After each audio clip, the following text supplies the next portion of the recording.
I think at this time of year, there is hope and there's reason to hope and there's reason to get along and have dinners and reflect on our own resilience during adversity. And if we can keep that attitude going, I think we'll be fine. Family gatherings can sometimes take the joy out of the holiday season. A Kansas State University health professional says that family get-togethers often become exercises in patience, particularly when family members have differing opinions on various topics. However, being hopeful can be an important asset in helping to make it a happy holiday season. On today's Sound Living, how hope can help build resilience to holiday stress. Sound Living is a weekly public affairs program produced by Research and Extension at Kansas State University. I'm Jeff Wichman.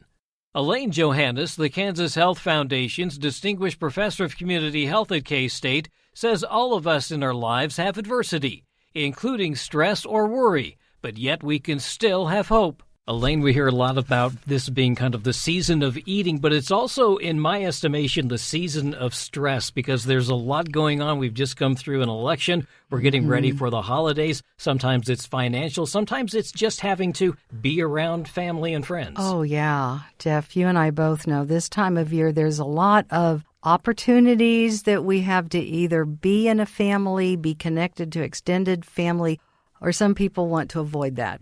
I think both of us and our listeners might be aware that, golly, America went through and is continuing to kind of acclimate to the completion of the election. The American Public Health Association did do a study of pre-election stress, and through a national sampling, they found out before the election, 69% of Americans were stressed by the election, and it didn't cut across to either party or community or genders, race, everybody. But what was really interesting in that whole study that came out, 61% were hopeful. It was a Harris poll. And what's interesting about the report, they're hopeful about how their households, their families will reconnect. And we're hopeful with our families. We don't want to be too disconnected from the people that we love. Yeah, we missed that connection during the pandemic. We're still post-pandemic in a sense. And I think that maybe we've reached that point where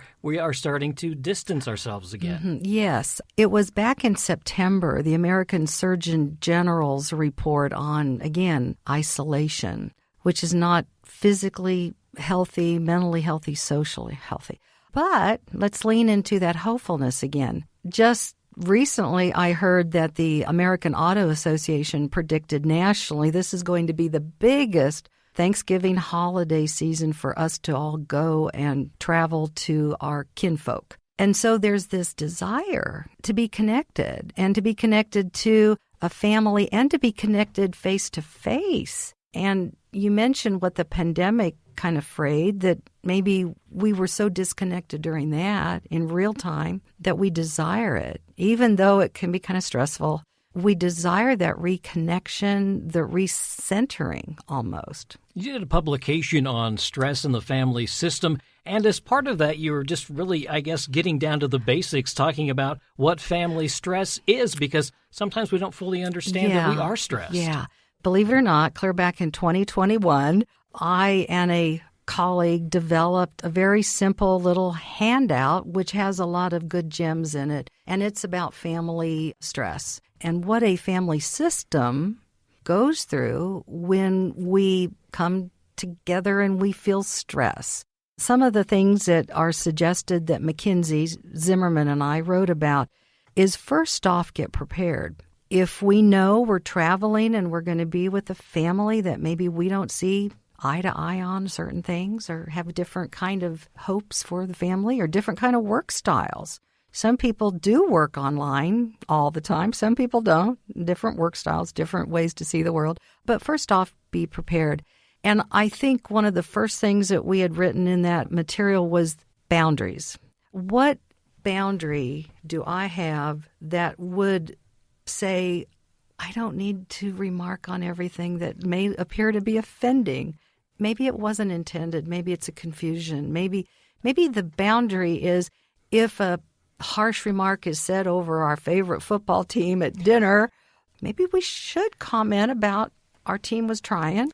But we don't have to go to blows over that, so the boundary, in order that we lean towards connection, be a discerning individual. And that word means gauge what we say and how we say it, how often we have to say it, maybe not. And then also, if there is an argument or a comment or something that could be, inflame the people around dinner or we're together, can we tamp it down a bit? Can we take a step back? Can we breathe? Can we be honest with a remark that's hurtful or could be considered? But then the boundary of, I don't need to inflame it, I don't need to make it worse.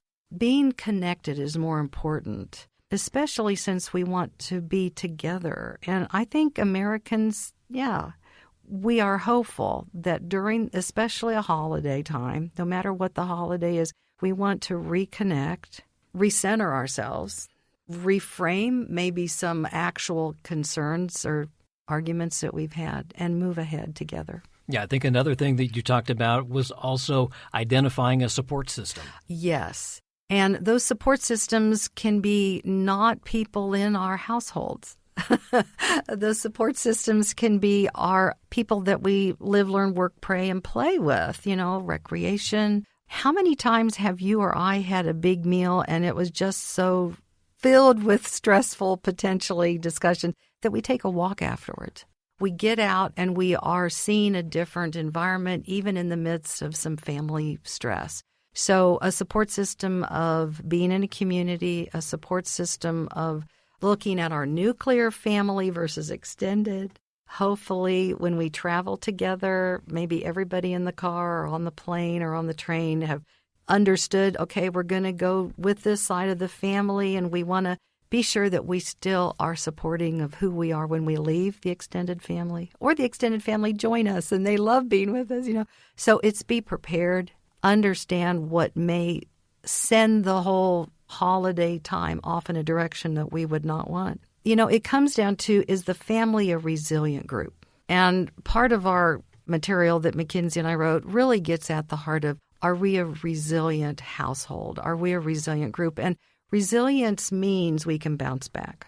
We have the ability to learn from stress, adversity especially. We have the ability to learn from hard times. We have the ability to think about those hard times and gain growth from it. And that's really what George Everly from Yale University wrote many, many years ago, and continues to refresh the research on why do human beings continue to persist in hope.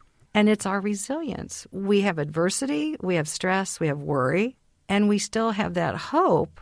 So we reframe, and Dr. Everly says that is what's necessary for growth. We take time, we reflect on what in the heck is going on, and who may be alongside us about. We're curious. We're curious about what has happened, why, and how can we move ahead. And George Everly has written about once we do that reflection, that's when resilience happens. And if we become a resilient person, a family, a network, a community, then we become resistant, not in a bad way, but resistant to the next adversity. I think about our families right now who've suffered the hurricanes.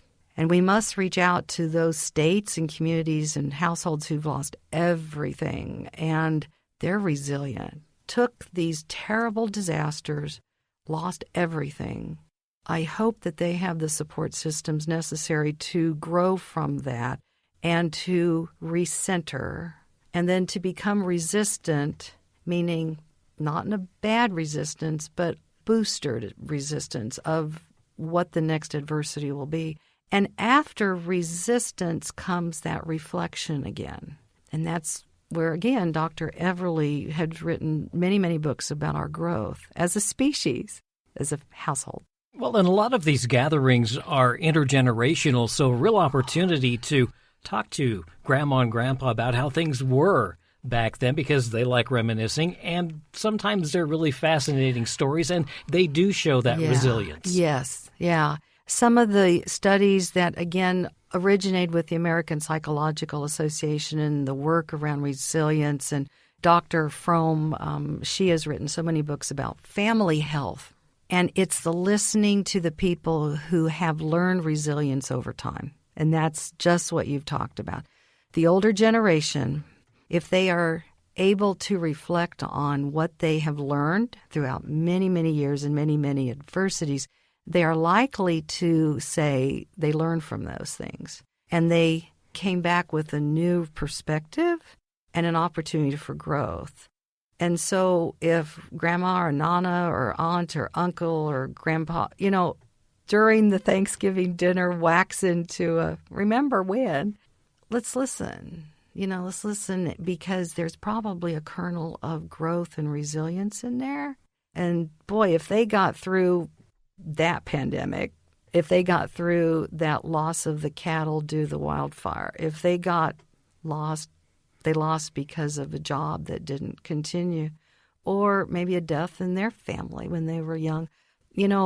Things that we learn, we need to share, and in sharing, we listen, and in listening, we learn, instead of shouting at everybody. So I would hope, I think you would too, as people venture on for these holidays, let's not shout at each other. Let's listen more.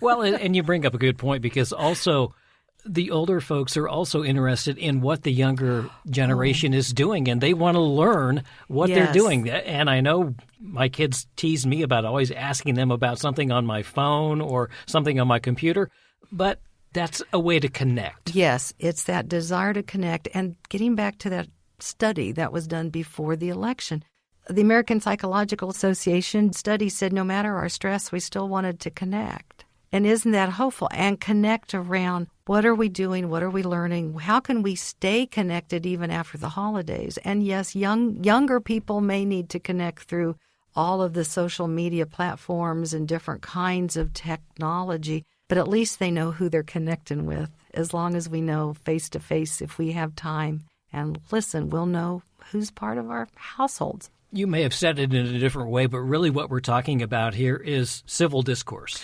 Yes. It's interesting, and I hope some of your listeners will open up that American Psychological Association study. It's not real long. It's written really well. But no matter the politic that was described before the election, everyone wanted to have an opportunity to have a discussion, a discourse, to understand. And I thought that's hopeful, too, that we still want to be a community. And community health and community well-being is more than just, who's not getting, their prescriptions filled. It's about, do we have a civic voice? Do we feel belonging in this community? And in so doing, can we work to improve it? And, that study got to that. Some of the articles coming out even after the election are showing that Americans do want to have dialogue. Now, how do we do it? Well, we need to learn. We need to learn to kind of listen and then do some of those stress management things that are in that material that McKinsey and I wrote about, and involve others. In that American Psychological Report, it talked about respecting different opinions. So if we can respect that, then let's listen to that, and then let's dialogue around it, and let's improve the situation in our communities and our households. So I think at this time of year, there is hope, and there's reason to hope, and there's reason to get along and have dinners and watch those football games that we may not like very well. Well, we're really just trying to keep the happy holidays. Yes, yeah, absolutely, if we can. With a little tinge of, we need to keep happy the whole year if we can. Yeah, let's continue to listen to each other and welcome the people, that we love and work with. And also reflect on our own resilience during adversity. We're pretty good. And if we can keep that attitude going, I think we'll be fine. That's Elaine Johannes, the Kansas Health Foundation's Distinguished Professor of Community Health at Kansas State University. For more information on managing stress, contact your local county or district extension office. Sound Living is a weekly public affairs program produced by Research and Extension at Kansas State University. I'm Jeff Wichman, and this is the K-State Radio Network.